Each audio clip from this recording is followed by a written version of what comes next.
একই দিনে আমাদের প্রধান উপদেষ্টা ডক্টর মোহাম্মদ ইউনূসের শপথ অনুষ্ঠিত হয়। পরদিন সংবিধানের ধারাবাহিকতায় 9 আগস্ট 2024 তারিখে বাংলাদেশের প্রধান বিচারপতি নিযুক্ত হন। অ্যাটর্নি জেনারেল নিযুক্ত হয়েছেন তিনিও সংবিধান অনুযায়ী। অর্থাৎ আমি আদালতকে বলেছি যে 5ই আগস্ট বাংলাদেশের ছাত্র জনতার গণ আন্দোলনের মাধ্যমে একটা ফ্যাসিবাদের পতন হলেও আমাদের সাংবিধানিক ধারাবাহিকতা এবং সাংবিধানিক বিধান তখন থেকেই প্রযোজ্য ছিল এবং পরবর্তীতে যে সমস্ত কার্যক্রম হয়েছে সবগুলোই এই সাংবিধানিক ধারাবাহিকতা এবং সাংবিধানিক নিয়মের মধ্যে হয়েছে। এবং আমি আদালতকে এও বলেছি যে বর্তমান সময়ে আমাদের যে সমস্ত রাষ্ট্রের যে সমস্ত অর্গান কাজ করে পরিচালিত হয়, একটা নিয়মিত সরকার যেভাবে কাজ করে ঠিক সেভাবে কিন্তু অন্তর্বর্তীকালীন সরকার কাজ করছে।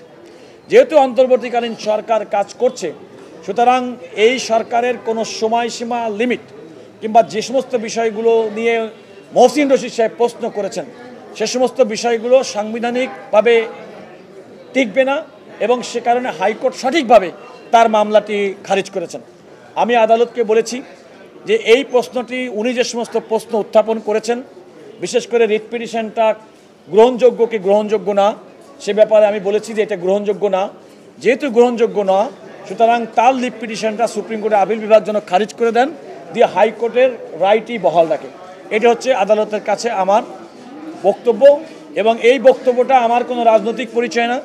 আমি একজন সুপ্রিম কোর্টের সর্বোচ্চ আদালতের একজন সিনিয়র আইনজীবী হিসেবে আমি আমার বক্তব্য এবং দেশের সচেতন নাগরিক হিসেবে সাংবিধানিক আইন সম্পর্ক এবং এই ফ্যাসিবাদ বিরোধী দীর্ঘ আন্দোলনের একজন সম্মুখ যোদ্ধা হিসেবে এবং এই গণ আন্দোলনে আমি একজন অংশগ্রহণকারী ব্যক্তি হিসেবে আমি আমার এই যুক্তি এবং বক্তব্য এই অন্তর্বর্তীকালীন সরকারের গঠন, আমাদের সাংবিধানিক ধারাবাহিকতা, রাষ্ট্রের অন্যান্য অর্গান কিভাবে কাজ করছে তার একটা সামারি আমি আদালতের সামনে আমার সাবমিশন আকারে উপস্থাপন করেছি।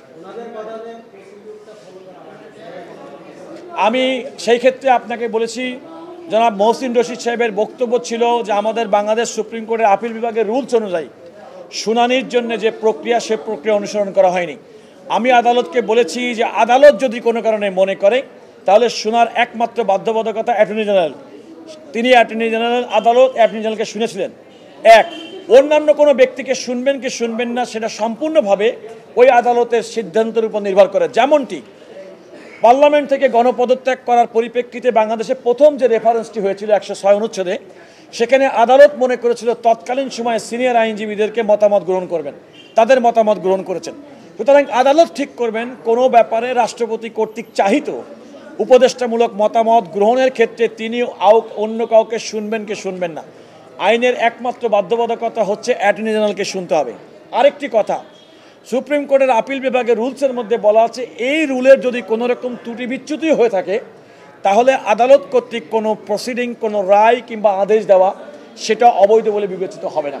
সুতরাং এর একটা ইনহারেন্ট একটা পাওয়ার আদালতের আছে যে ছোটোখাটো ভুলভ্রান্তির কারণে আদালতের সিদ্ধান্ত প্রশ্নবিদ্ধ করা যাবে না এবং সেটি সঠিক বলে বিবেচিত হবে।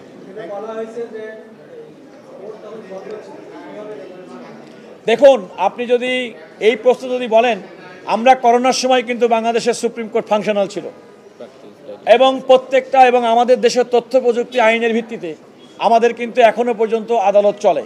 ইতিমধ্যেই দেখেছেন নিম্ন আদালতের অনেক আসামির হাজিরা জেলখানা থেকে কিন্তু হয়। করোনার মধ্যে এমনও আছে, আমার অভিজ্ঞতা থেকে বলি, কোনো আইনি কাঠামো না থাকলেও ডিস্ট্রিক্ট জাজ কিংবা ম্যাজিস্ট্রেটটা ওভার টেলিফোনে ভিডিও কলের মাধ্যমেও মামলা শুনানি গ্রহণ করেছেন।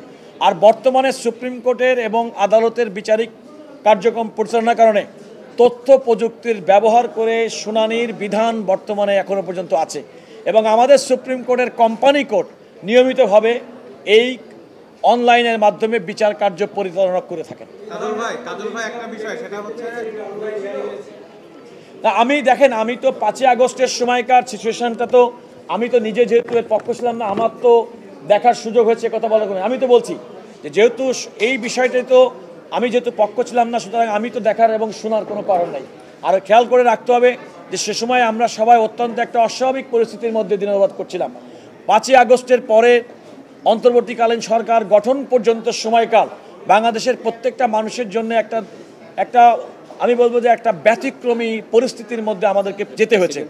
এবং সবচেয়ে বড় কথা, এই ক্ষেত্রে অপিনিয়নটা চাইলো কি, আপনাদেরকে মনে রাখতে হবে, সংবিধানে বলা আছে রাষ্ট্রপতি যদি মনে করেন কোনো আইনের প্রশ্ন উত্থাপিত হয়েছে এবং যদি হতে পারে এমন ক্ষেত্রে তিনি সুপ্রিম কোর্টের উপদেষ্টার মতামত গ্রহণ করবেন।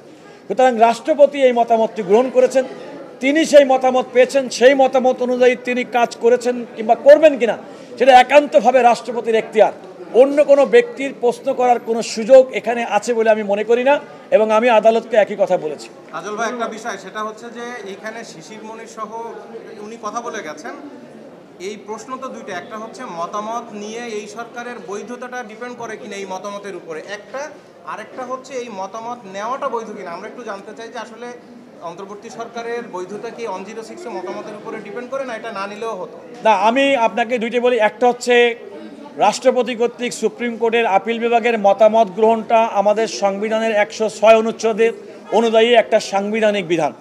সুতরাং রাষ্ট্রপতি সেই সাংবিধানিক বিধান ব্যবহার করে সুপ্রিম কোর্টের মতামত উনি নিয়েছেন, এবং সেই মতামত আমরা জানি, সেই মতামত তার কাছে গেছে রিপোর্ট আকারে, উনি সেটা গ্রহণ করেছেন। কিন্তু অন্তর্বর্তীকালীন সরকারের প্রধান হিসেবে ডক্টর মোহাম্মদ ইউনূসকে যে তিনি নিয়োগ দিয়েছেন, সেখানে কিন্তু তিনি উল্লেখ করেননি যে এই মতামতের ভিত্তিতে শুধুমাত্র দিয়েছেন তিনি। তবে বঙ্গভবন থেকে ইস্যুকৃত 7ই আগস্ট 2024 তারিখের একটি প্রেস রিলিজ থেকে দেখা যায় 5ই আগস্ট সমস্ত রাজনৈতিক দল, 3 বাহিনী প্রধান, বৈষম্যবিরোধী ছাত্র আন্দোলন এবং সুশীল সমাজের প্রতিনিধি, তার মধ্যে বর্তমান আইন উপদেষ্টা ডক্টর আসিফ নজরুল উপস্থিত ছিলেন। তাদের উপস্থিতিতে সর্বসম্মত সিদ্ধান্ত গৃহীত হয়েছে একটি অন্তর্বর্তীকালীন সরকার গঠন করা হবে।